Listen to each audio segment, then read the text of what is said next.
This channel does not promote any violent, harmful, or illegal activities. All content provided by this channel is meant for an educational purpose only. জবরদখল রাজ্য রাজনীতিতে এখন অন্যতম চর্চিত শব্দ। মুখ্যমন্ত্রী কড়া বার্তা পেয়ে ময়দানে নেমেছে প্রশাসন। দিকে দিকে অ্যাকশন চলছে সরকারি জমি জবরদখল মুক্ত করার কাজ। কিন্তু যেখানে শাসক নেতার যোগ সেখানেও কি সমান সক্রিয় প্রশাসন? ধূপগুড়িতে উলট পুরাণের গন্ধ পাচ্ছেন বিরোধীরা। আড়ালে আবডালে উকি মারছে অনিয়ম, দিকে দিকে সরকারি জমি জবরদখলের অভিযোগ। মুখ্যমন্ত্রীর নির্দেশে দখলমুক্ত করার অভিযানে নেমেছে প্রশাসন।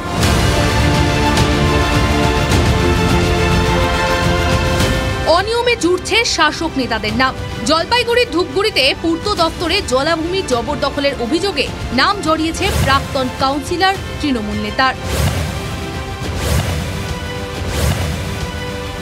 পাশে থাকা একটি জলাশয়, যেই জলাশয় টিনের বেড়া দিয়ে দখলের অভিযোগ উঠেছে প্রাক্তন তৃণমূল কাউন্সিলর বিকাশ সরকারের বিরুদ্ধে, যিনি তৃণমূলের নেতা বলেও পরিচিত এলাকায়। ঠিক আমার পেছনে যে টিনের ঘেরা দেখা যাচ্ছে তার পেছনের অংশে এখনো জল রয়েছে। জলাশয় চোখের সামনে দিনে দুপুরে একেবারে টিনের বেড়া দিয়ে ঘিরে সেটাকে দখল করা হয়েছে। ধূপগুড়ি পুরসভার 16 নম্বর ওয়ার্ডের এই জায়গাটির সামনের অংশটি পূর্ত দপ্তরের, পিছনে প্রাক্তন কাউন্সিলর বিকাশ সরকারের জমি। পুরো জায়গাটি টিন দিয়ে ঘিরে দেওয়া হয়েছে। ওয়ার্ডের প্রাক্তন কাউন্সিলর শাসক নেতার যুক্তি, বিষয়টা হচ্ছে আমাদের যেহেতু ওই সরকারি জমির সাথেই জায়গা আছে, অন্য কেউ যদি দখল করে সেটাকে মানে সেফগার্ড দেওয়া, এটাই আমাদের উদ্দেশ্য। পিডব্লিউডি যখনই চাবে তখনই তারা মানে নিয়ে নিতে পারে, আমাদের কোনো আপত্তি নাই। কিন্তু কাউন্সিলরের এই সাফাই মানতে নারাজ স্থানীয়রা। কৌশলে পূর্ত দপ্তরের জায়গা দখলের চেষ্টা বলেই অভিযোগ স্থানীয়দের। তো দখল করতে পারে না, জলাশয় যদি ভরাট হয়ে যায় সেটার সেই জলটা কোথায় যাবে? প্রশ্ন আছে নেতার জন্যই আজকে সবাই মুখ বন্ধ হয়েছে। সরকারি জায়গা কেউ অকুপাই করে থাকে, এটা অন্যায়। তার বিরুদ্ধে তো মুখ্যমন্ত্রী বলছেই তাদের ব্যবস্থা নেওয়া হবে। বিষয়টির সামনে আসতেই সরব হয়েছে বিরোধীরা। জবরদখলের বিরুদ্ধে যখন সরব মুখ্যমন্ত্রী, তখন দলের নেতারই নাম জড়ানোয় অস্বস্তিতে শাসক দল। মুখ্যমন্ত্রী বলে যাচ্ছে, কিন্তু আমরা লোকাল স্তরে যা দেখছি, পুলিশ প্রশাসন থেকে শুরু করে শুধু প্রাক্তন কাউন্সিলর না, বর্তমান যারা পুরো বোর্ডে আছে তারা শুদ্ধ বেদখল করে দিচ্ছে সমস্ত জায়গা, পুকুর ভরাট করছে।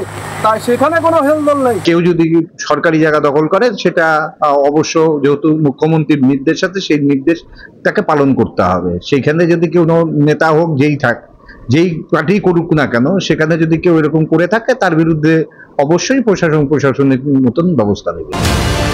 ধূপগুড়িতে একের পর এক জলাশয় ভরাট হচ্ছে। জল ধারণ ক্ষমতা কমায় ভারী বৃষ্টি হলেই জলমগ্ন হচ্ছে শহর। এই নিয়ে চর্চার মধ্যেই কাউন্সিলরের বিরুদ্ধে জলাশয় দখলের অভিযোগ ঘিরে শোরগোল।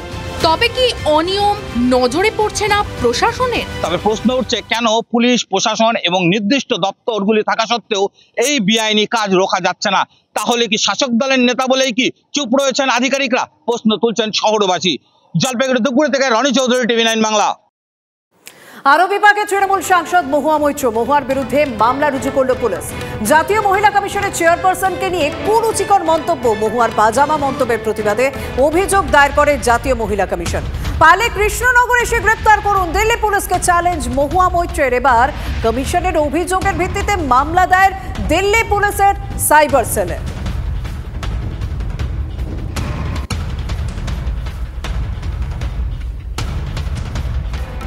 মনীষ শুক্লা খুনে আরো জোরালো রাজনৈতিক যোগ। বিহারে ধৃত গ্যাংস্টার সুবোধ সিংকে মনীষ খুনে ম্যারাথন জেরা। খুনে সুপারি নেওয়ার কথা স্বীকার সুবোধের, দাবি সিআইডি। সূত্রে খবর, কে দিয়েছিল সুপারি? সুবোধের বয়ানে একাধিক অসঙ্গতি নজরে পড়ছে। একাধিক সোনার দোকানে ডাকাতির কথাও স্বীকার করেছে এই সুবোধ, দাবি পুলিশের।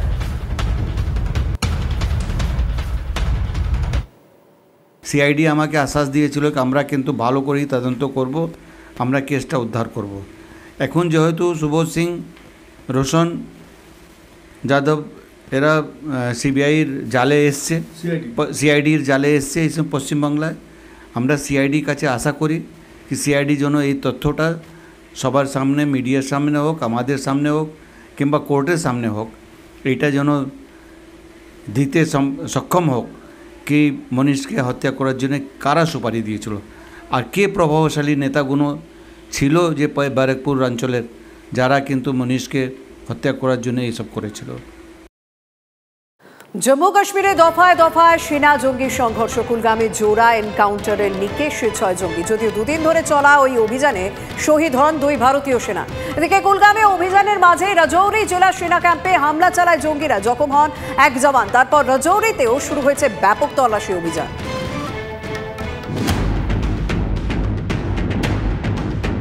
সেনা জঙ্গি গুলির লড়াইয়ে কেঁপে উঠল কাশ্মীর উপত্যকা। সংঘর্ষের শুরুটা হয়েছিল শনিবার বিকেলে কুলগ্রামে। গোপন সূত্রে খবর পেয়ে শনিবার কুলগ্রামের বেশ কিছু এলাকার জঙ্গি দমন অভিযান শুরু হয়।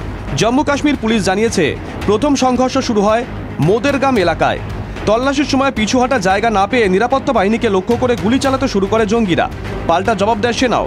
সন্ধ্যের পর সংঘর্ষ শুরু কুলগ্রামেরই ফ্রিজাল চিন্নিগ্রাম এলাকায়। প্রাথমিকভাবে 5 জঙ্গি খতম হলেও গুলির লড়াই শহীদ হন 1 সেনা জওয়ান। এরপরেই কুলগ্রামের 2 এলাকায় অল আউট অপারেশনের নামে নিরাপত্তা বাহিনী। রাতভর জঙ্গি নিকেশ অভিযান চলে। জঙ্গিরা যে বাড়িতে লুকিয়েছিল তা সম্পূর্ণ ধ্বংস করে দেওয়া হয়। রবিবার সকালে সেই বাড়ির ভিতর থেকে উদ্ধার করা হয়েছে 1 জঙ্গির দেহ। দুপক্ষের লড়াইয়ে প্রাণ হারান একজন প্যারাট্রুপার। सेना के जवानों में एक जो है वो पैरा कमांडो भी बताया जा रहा है। वहीं पे अभी जो है पूरे इलाके को किस तरीके से सुरक्षा बलों ने घेरे में ले रखा है और दोनों जगहों पर जो मुठभेड़ है वो अभी भी चल रही है। बॉडी की कंफर्मेशन के हिसाब से 6 आतंकियों का मारे जाने का खबर है। इसमें लोकल टेररिस्ट्स का भी होने का खबर मिली है। तो इसकी जब कंक्लूजन पे आ जाएगा तब हम सटीक तौर पे ये कह पाएंगे कि तंजीमों के हिसाब से कि क्या एक ही तंजीम के थे या एक से ज्यादा के थे। কুলগ্রামে অভিযান চলার মাঝেই দেওয়ালে পিঠ থেকে যাওয়া জঙ্গিরা হামলা চালায় উপত্যকার আরেক প্রান্তে। রাজৌরি জেলার মানজাকোটে সেনা ক্যাম্প লক্ষ্য করে জঙ্গিরা এলোপাথারি গুলি চালায়। হামলায় 1 জওয়ান আহত হন বলে স্থানীয় সূত্রে খবর। হামলা চালানোর পর জঙ্গলের দিকে পালিয়ে যায় জঙ্গিরা। তাদের খোঁজে মানজাকোটের আশেপাশের এলাকাতেও তল্লাশি অভিযান ইতিমধ্যেই শুরু হয়েছে। জুলাই থেকেই কাশ্মীরে শুরু হয়েছে অমরনাথ যাত্রা। যদিও ধস আর খারাপ আবহাওয়ার জন্য তা সাময়িকভাবে স্থগিত করা হয়েছে। তবু রিয়াসিতে পুণ্যার্থীদের বাসে হামলার ভয়ঙ্কর অভিজ্ঞতার পর এবার আর উপত্যকার নিরাপত্তায় কোনো ফাঁক রাখতে চাইছে না বাহিনী। हालांकि ये जो है अंदरूनी इलाका है, अमरनाथ यात्रा रूट से बहुत अंदर है, जैसा कि कल भी आईजीपी ने कहा। लेकिन ये जो अभी इस स्तर पर जो है बड़े ऑपरेशंस देखे जा रहे हैं, जो सुरक्षा ग्रिड है और सुरक्षा एजेंसीज के आला अधिकारियों के अनुसार निस्संदेह एक बड़ी कामयाबी है। कैमरामैन मुर्तज़ा रिजवी के साथ महराज अहमद, TV9 भारतवर्ष, कुलगाम।